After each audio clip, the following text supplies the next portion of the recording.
Doctor Yogita Mandlik madam का जीवन नृत्य इस प्रकार है। कथक नृत्य के क्षेत्र में डॉक्टर योगिता मंडलिक मैम एक ऐसा उभरता नाम है जिसने अपने परिश्रम, प्रतिभा और लगन से मध्य प्रदेश की युवा नृत्यांगनाओं में अपनी एक अलग पहचान स्थापित की है। कथक नृत्य की प्रारंभिक शिक्षा के बाद नृत्य की बारीकियां और विशेषताएं रायगढ़ शैली की अग्रणी नृत्यांगना डॉक्टर सुचित्रा हरमणकर जी से प्राप्त की। लय और ताल पर आपका असाधारण अधिकार है। अति द्रुत लय में सौंदर्यपूर्ण अंग संचालन के साथ पैरों की स्पष्टता लोगों को प्रभावित करती है। देवी अहिल्या विश्वविद्यालय से नृत्य में PhD एवं स्वर्ण पदक प्राप्त योगिता को कथक की जटिलताओं एवं लयकारी के साथ ही नृत्य के भाव पक्ष से विशेष लगाव है। आपने कई नृत्य समारोह में अपने नृत्य प्रदर्शन से अपनी विशिष्ट प्रतिभा का परिचय दिया है। आप कार्तिक कला अकादमी द्वारा संचालित कार्तिक समूह की सक्रिय सदस्य हैं एवं अपने गुरु डॉक्टर सुचित्रा हरमणकर के निर्देशन में कई नृत्य नाटिकाओं जैसे स्त्री शक्ति पर आधारित अनुकृति, नवलरंगिनी गाथा रघुनंदन की एवं अमृतस्य नर्मदा आदि में सक्रिय भागीदारी की है। भारत सरकार संचालनालय भोपाल द्वारा आयोजित भारत पर्व, शाजापुर, मंदसौर, उज्जैन युवा उत्सव, देवी अहिल्या विश्वविद्यालय संगीत नाटक अकादमी द्वारा आयोजित प्रतिभा उत्सव जबलपुर, अलाउद्दीन खां संगीत समारोह, बकायन मालवा प्रतिभा उत्सव इंदौर, निनाद कॉन्सर्ट मुंबई आदि में आपने एकल नृत्य के साथ ही युगल नर्तन की प्रस्तुति से विशेष ख्याति अर्जित की है। इसके अलावा छत्तीसगढ़ उत्सव, स्वदेशी मेला इंदौर, मांडू उत्सव, निमाड़ उत्सव, मालवा उत्सव, कथक उत्सव, मध्य प्रदेश उत्सव दिल्ली, बाणभट्ट समारोह रीवा, मलगांव उत्सव, कथक उत्सव, भारत भवन द्वारा आयोजित समारोह कटनी ग्वालियर आदि में आपने समूह के साथ कथक नृत्य का प्रदर्शन किया। वर्तमान में आप शासकीय महारानी लक्ष्मीबाई स्नातकोत्तर कन्या महाविद्यालय इंदौर में सहायक प्राध्यापक के रूप में नृत्य विषय का शिक्षण प्रदान कर रही हैं। मैं डॉक्टर योगिता मंडलिक मैम को आमंत्रित करती हूँ। धन्यवाद। आदरणीय विभागाध्यक्ष गीता मिश्रा मैडम और उपस्थित सभी सम्मानीय जनों को नमस्कार। और ऑनलाइन उपस्थित दर्शक और छात्राओं, द्वितीय सत्र के लिए भी आप इतनी संख्या में उपस्थित रहे, वो अपने आप में एक संगीत के प्रति आपकी रुचि और आदर भाव जो है प्रदर्शित करता है। सबसे पहले तो ये कि मेरा बहुत हर्ष हो रहा है मुझे इस वक्तव्य के लिए आमंत्रित किया गया है। संगीत विभाग के जो नृत्य विभाग है स्पेशली उसमें जो मासिक और पाक्षिक नृत्य अभिव्यक्ति कार्यक्रम का आज से ही शुभारंभ हुआ है, आज से ही उसकी नींव डली है, उसके लिए मैं संगीत विभाग का साधुवाद करती हूँ। और ये मंच आप सभी छात्राओं के लिए ही है ना? ऐसा नहीं है कि हम केवल सुन रहे हैं, देख रहे हैं, लेकिन उसको देख कर सीखना भी है ना? तो एक ये मेरे लिए खुद के लिए भी बहुत गर्व का विषय है कि मैं यहाँ इस महाविद्यालय में पढ़ चुकी हूँ और यहीं आज मैं अपना वक्तव्य देने के लिए आई हूँ। एक सही बात तो ये कहूँगी कि अंजना मैडम और अमित सर ने उनके लक्ष्मी महाराज जी के व्यक्तित्व और प्रतित्व के बारे में इतना कुछ कह दिया कि मेरे लिए अब कुछ कहने के लिए बाकी नहीं रहा है।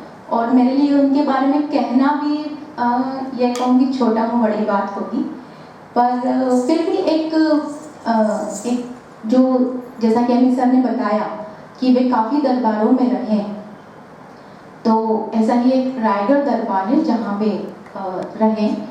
तो जब लक्ष्मी महाराज जी करीब 18 वर्ष के थे, यानी कि उनका जन्म हुआ 1901 में और 1918 में उन्होंने रायगढ़ दरबार में अपना नृत्य का प्रदर्शन दिया था।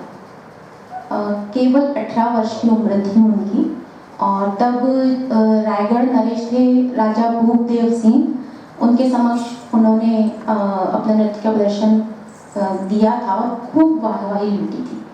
उसके पश्चात जब 1923 से लगभग 1947 के लगभग भूपदेव महाराज जी के पुत्र राजा चक्रधर सिंह उनका शासनकाल था, उस समय वे वहीं रहे थे। राजा साहब की एक बात बताती हूँ कि उनके समय में जो ऐसा कोई नर्तक नहीं रहा होगा या ऐसा कोई संगीतज्ञ मतलब बेटा गायन वादन तीनों पर जिनका अधिकार हो, है ना, संगीतज्ञ वर्ड उनके लिए यूज करते हैं। तो ऐसा कोई संगीतज्ञ नहीं हुआ होगा जो रायगढ़ दरबार में जिसने अपनी हाजिरी न लगाई हो, अपनी कला की प्रस्तुति न दी हो। तो उनमें से लच्छू महाराज जी भी एक रहे। और एक विशेषता ये कि उनके लिए स्पेशली स्टेशन के पास में एक बंगला था, वहाँ उनके रहने की व्यवस्था की थी राजा साहब ने। और उनके सानिध्य में जो महाराज जी के दरबारी नर्तक हुए, पंडित कार्तिक राम जी, कल्याण दास जी, बर्मन लाल जी, ये जो रहे, ये सभी को वो नृत्य शिक्षा प्रदान करते थे। और मुख्य रूप से बर्मन लाल जी को, है ना, बर्मन लाल जी को वो गतभाव काफ़ी सिखाते थे। गतभाव मतलब कि एक नर्तक जब अकेला ही किसी कथानक के सभी पात्रों को उनकी अभिव्यक्ति प्रस्तुत करता है, उस, है ना, तो वो कहलाता है गत भाव। मैडम ने जैसे बताया, गत मतलब अवस्था, है ना, उस पात्र की हर अवस्था, यदि वो कृष्ण बन रहा है तो वो कृष्ण की अवस्था को प्रदर्शित करेगा, वहीं वो दूसरे पल राधा के जब पात्र में आता है तो वो राधा का पात्र की अभिव्यक्ति आपके सामने करता है। तो इसी तरह जितने वो गतभाव या कुछ स्टोरी उनके दिमाग में आती थी लच्छू महाराज जी के, वो बर्मन लाल जी को सिखाते थे। और बर्मन लाल जी तब फिर राजा साहब के दरबार में जब नृत्य प्रदर्शन करते थे तब वो वहाँ प्रदर्शित करते थे और उसके लिए उनको खूब वाहवाही मिलती थी। तो जैसा कि विशेषताएं अमित सर ने बताई कि उनका भाव पक्ष पे काफ़ी अधिकार था और मुख्य रूप से गत भाव और गत निकास, है ना। और एक विशेषता और जो अमित सर ने यहाँ पर प्रस्तुत भी की कि धातक थुंगा पर वो छेड़छाड़ प्रस्तुत करते थे। तो ऐसा ही कुछ बोल हैं जिन पर मैं भाव प्रदर्शित करूँगी। आपको पता हो कि राजा साहब के जो दरबारी नर्तक रहे हैं पंडित कार्तिक राम जी, उनकी शिष्या रही हैं डॉक्टर सुचित्रा हरमलकर जी। उन्होंने गुरु शिष्य परंपरा के द्वारा ही नृत्य शिक्षा प्राप्त की है और मेरा सौभाग्य है कि मुझे उनसे नृत्य सीखने का अवसर प्राप्त हुआ। तो उनसे जो कुछ मुझे प्राप्त हुआ है वो मैं आपके समक्ष प्रस्तुत करूँगी। एक विशेष ये है कि लच्छू महाराज जी ने एक अर्धनारीश्वर, जिसमें अर्ध अंग में भगवान शिव की और अर्ध अंग में भगवती पार्वती की परिकल्पना की और उसको इतने सुंदर शब्दों में उन्होंने पिरोया है और उसको पूरा उन्होंने लिखा है और उसका प्रदर्शन मैं आज आपके सामने करूँगी जो मुझे अपने गुरु के द्वारा प्राप्त हुआ है। तो मैं फाल्गुनी से निवेदन करूँगी कि वो इसकी पढ़ंत कर दे। एक और कि जैसे मैंने आपको बताया कि भगवान शिव और भगवती पार्वती का उन्होंने उसमें परिकल्पना की है, तो जैसे उन्होंने हर एक उनके अंग का बारे में बताया है कि किस तरह उनके अर्धशीर्ष पर गंगा की धारा है, अर्धशीर्ष पर शशि का उजियारा है ना, शशि मतलब चंद्रमा, है ना। फिर अर्धभाल चंदन लपटाए, यानी कि चंदन का लेप है अर्धभाल पे, और अर्धभाल सिंदूर सजाए, अर्धकंठ ले विष हरि धारा, अर्धकंठ अमृत की धारा, है ना। जैसे आप सभी को पता होगा कि जब समुद्र मंथन हुआ था उसमें से हलाहल निकला था, यानी कि जो विष है उसको हलाहल कहते हैं। वो जब निकला था तो वो भगवान शिव ने ग्रहण किया था, है ना। तो तभी उनका कंठ जो है वो नीलकंठ जो उनका नाम पड़ा है वो इसीलिए पड़ा है। तो नील उनके गले में विष होने के कारण उनका नीलकंठ नाम पड़ा। तो अर्धकंठ में विष हरि धारा, अर्धकंठ अमृत की धारा। फिर अर्ध भुजा कर डमरू बाजे, अर्ध भुजा करी कंगन साजे, अर्ध अंग पर भस्म रमाए, अर्ध अंग श्रृंगार सजाए, अर्ध कटी व्याघंबर सोहे, अर्ध कटी श्वेतांबर सोहे, व्यागंबर मतलब कि व्याघ्र का जो चर्म होता है वो उसको पहनते हैं शिव भगवान। और एक जो उनका अर्ध अंग है वो तांडव के स्वरूप में है और अर्ध अंग जो है वो लास्य के स्वरूप में है। तो ये उन्होंने बहुत ही सुंदर पंक्तियां इस पे लिखी हैं। कविता एक लिखा है अर्धनारीश्वर जिसे नाम दिया है, वो मैं आपके सामने प्रस्तुत करूँ।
इसी के साथ एक धातक थुंगा फिर से करना चाह रही हूँ, जैसे अमित ने किया उसे। धातक थुंगा शब्द की परन जुड़ी आमद है। आमद, सादी आमद और परन जुड़ी आमद आप सभी समझते होंगे कि जिस आमद में ता थी तरह थी के बोल होते हैं वो सादी आमद होती है, और जिसमें आगे परन के शब्द जैसे धातक थुंग, ये क्या है, परन के शब्द, तो ये जुड़ जाते हैं तो उसे कहते हैं परन जुड़ी आमद। मैं शुभम से रिक्वेस्ट करूंगी कि प्लीज वो तो ये आपके सामने, अच्छा जैसा कि आपको सभी को पता है कि वो इस पर राधा कृष्ण की छेड़छाड़ प्रस्तुत करते थे, यानी कि नृत्यांग का बोल है, ये बोल है नृत्यांग का, लेकिन वो इस पर क्या करते थे, अभिनय प्रस्तुत करते थे, राधा कृष्ण की छेड़छाड़। वो आपके सामने प्रस्तुत कर रही हूँ जो मुझे मेरी गुरु से प्राप्त हुआ।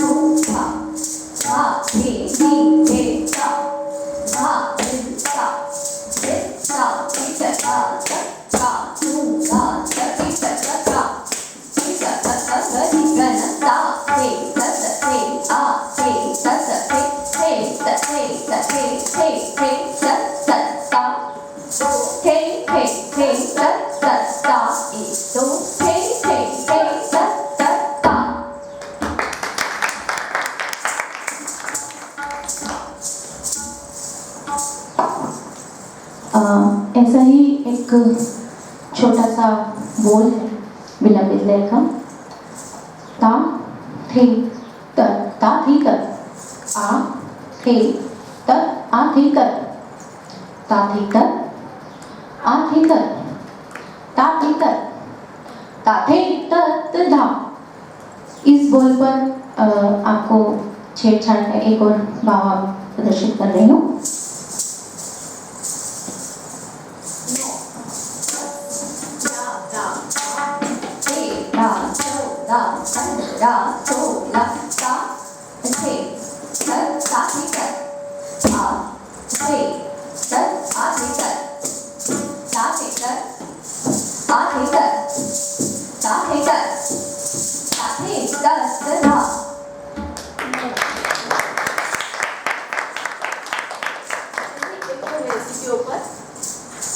यही बोल है और एक और भाव है, इसमें छेड़छाड़ है।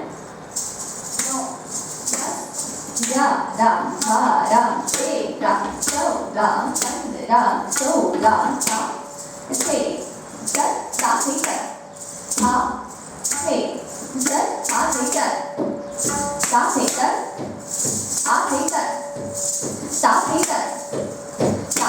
तर धा।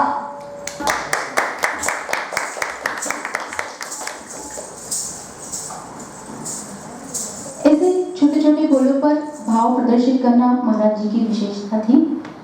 एक और उनके बारे में किस्सा बताती हूँ। जैसे मैंने बताया कि वो गत भाव बताते थे और बरमन लाल जी उसको दरबार में प्रस्तुत करते थे। तो ऐसे ही एक गत भाव आपके सामने प्रस्तुत करूँगी। द्रौपदी चीरहरण। इस कथा से आप सभी वाकिफ होंगे और नहीं भी होंगे तो अब शायद मैं भाव बताऊंगी तो आप समझ जाएंगे कि किस तरह द्रौपदी का चीरहरण हुआ था सभा में जब वो गेम खेला गया था, जुआ है ना, चौपड़ का गेम जिसे कहते हैं, वो खेला गया था। तब शकुनी जो थे उन्होंने छल से वो सारी चीज़ें जीत ली थी, हर बार वो जीत रहे थे और जो पांडव थे वो अपना सर्वस्व हार चुके थे और अंत में स्थिति ये बनी कि उन्हें द्रौपदी उसको भी दांव पर लगाना पड़ा। जब द्रौपदी दांव पर लगी तो वो उसे भी उस गेम में, उस खेल में हार गए और किस तरह फिर सभा में उनका चीरहरण हुआ और जब उन्होंने कृष्ण को पुकारा तो कृष्ण मदद के लिए आए।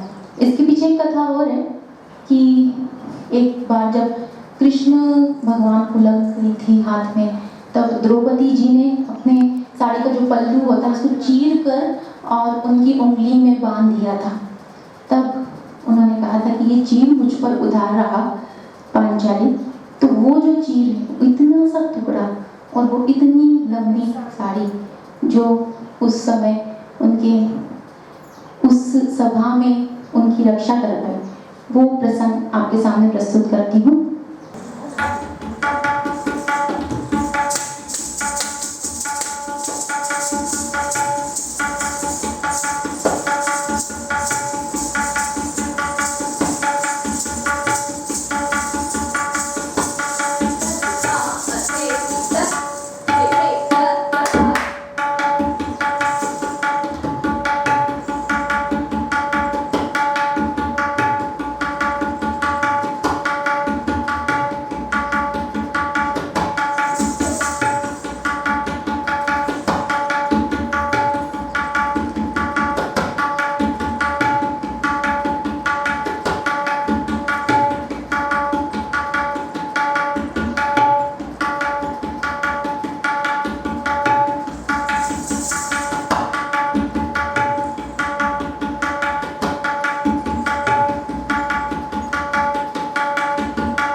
खूब थैंक यू बेटा, थैंक यू। कोशिश वह थी जो गुरु से प्राप्त हुआ, मेरे गुरु को उनके गुरु से प्राप्त हुआ। और ये किसी गुरु के बारे में हमारे लिए बोलना, ये हमारे लिए बड़े सौभाग्य की बात है। तो लक्ष्मी महाराज जी का व्यक्तित्व और कृतित्व इससे आप सभी लाभान्वित हुए होंगे, और कोशिश हमारी यही रही कि हम जितना चाहे उतना आपको बता सकें। यदि आपके कोई भी प्रश्न हो आप बिल्कुल पूछ सकते हैं। और मैं फिर से डॉक्टर अमित साखरे को खूब खूब बधाई देती हूँ, खूब खूब साधुवाद कि आपने ये इतने कम समय में इतनी व्यस्तताओं के बावजूद, मैं बिल्कुल समझ सकती हूँ कि प्रशासनिक काम हमारे पास इतने सारे रहते हैं, उसके बावजूद अपने कला के लिए, अपने विषय के लिए इतना डिवोटेड जितने अमित हैं वो अभी तक मुझे देखने नहीं मिले। इसमें जैसे कि अभी तक हम सिर्फ गुरु शिष्य परंपरा की जो बात करते आए हैं उन्हें बिल्कुल वहीं रहकर सीखने को मिला, लेकिन जब महाविद्यालय शिक्षा पद्धति आई तो इसमें आपको केवल 40 मिनट मिलते हैं, और उस 40 मिनट में भी 10 मिनट अंदर आने के, 10 मिनट बाहर जाने के और 10 मिनट खड़े होने के। आगे पूरा टाइम तो ऐसे ही चले जाता है। इसलिए कोशिश ये करें कि जितना समय आप यहाँ दे पाए उतना ज़्यादा दें, और जितना सीख पाए। जैसे अंजना मैडम बोल रही थी जब टी ब्रेक हुआ था कि ये समय फिर से नहीं आएगा, है ना। तो जितना सीख सकते हो, जितना बोलते ना लूट सकते हो उतना लूट लो, यही समय है। इसके बाद ये समय नहीं है। ये हम अगर मस्ती में निकाल देंगे तो चले जाएगा। बाद में आपको यहाँ सर नहीं मिलेंगे तबला संगत करने के लिए, या अमित सर या जो भी शिक्षक यहाँ रहे वो नहीं मिलेंगे, है ना। तो जितना सीख सकते हो, जितना रियाज कर सकते हो उतना करो। और महाराज जी के बारे में जैसे कि वो केवल नृत्य के ही गुरु नहीं थे, है ना। उन्होंने संगीत, मैंने जो आपको बताया, संगीत पर उसकी पूरा उनका अधिकार था। संगीत मतलब गायन, वादन और नर्तन तीनों के संयुक्त रूप के लिए संगीत शब्द प्रयोग में लाया जाता है। तो वो उच्च कोटि के संगीतज्ञ थे, है ना। तो आप तो केवल कथक ही सीख रहे हैं, तो हमें तो और ज़्यादा उसके ऊपर अधिकार लाना चाहिए, है ना। तो यही, इसी के साथ मैं अपनी इस वक्तव्य को विराम देती हूँ। ज़्यादा समय नहीं